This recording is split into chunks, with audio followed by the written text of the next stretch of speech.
Hello, my love. This is art writing number 3.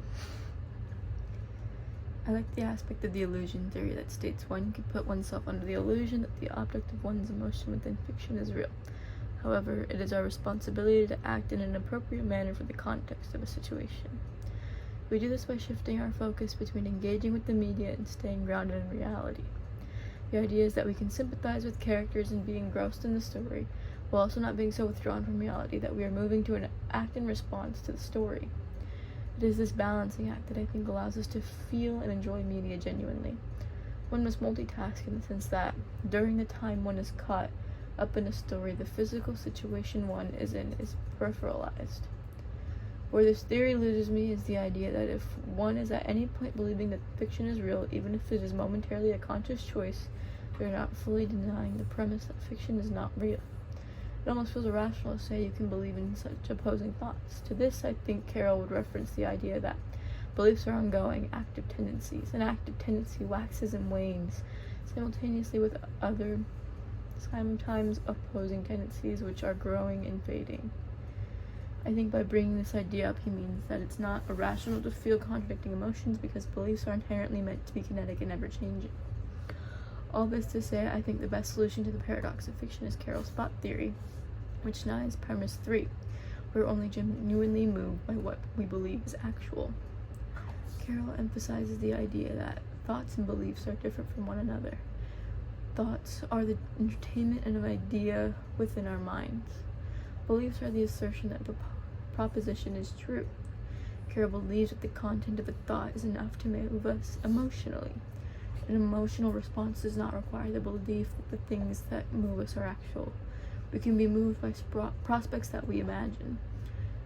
An important distinction between Suits and Carol's is the idea that they both allow one to believe in fictional things. However, the thought theory states that we can think of something without subscribing to its existence, and we can be horrified by the content of that thought. Whereas Suits suggests we must believe in the thought, and that is why we are horrified or moved by it. I think of the thought theory as the idea that we can use media as an outlet for one to sympathize and imagine an idea without actually having to go through it. An example of this is if you were to be watching a movie where the protagonist loses a friend. While watching, you can feel sadness for the protagonist because you are also putting yourself in their shoes by imagining a world where that situation could be happening to you. You are entertaining the thought of the situation's reality and are therefore moved by the thought itself, even if it's not happening. One of my favorite movies is Disney's The Princess and the Frog. The movie is about a waitress, Tiana, who is working towards her dream of owning her restaurant.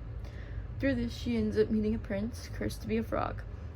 While trying to return him to his original state, she becomes a frog and is set on a journey to find her true dream, while also returning both of them to their human form. When watching this movie, I feel inspired by Tiana's drive and work ethic, sadness for the conditions and stories of the friends she meets along the way, and happiness when she gets her happy ending. In the paradox, having this many different emotions may seem irrational or like they aren't real emotions. Through Carol's eyes, though, I think you would see this as perfectly probable. Within the thought theory, imagining concepts and thinking of possibilities is almost encouraged. Carol might say that in reading fiction, the content of our thoughts comes by and large from the outside, from the determinate text we are reading, or the already elaborated spectacle we are viewing. With this in mind, I think Carol would see that I, as the audience, am sympathizing with all of the characters within the story. I'm entertaining the idea of chasing my dreams or working hard towards my goals. I'm considering the stories of my friends and their aspirations. I'm reflecting on the life I am living and whether it is what I truly dream of. By believing in Carol's thought theory, I'm allowing myself to be moved by fiction and put myself into the shoes of the characters I aspire to be more like.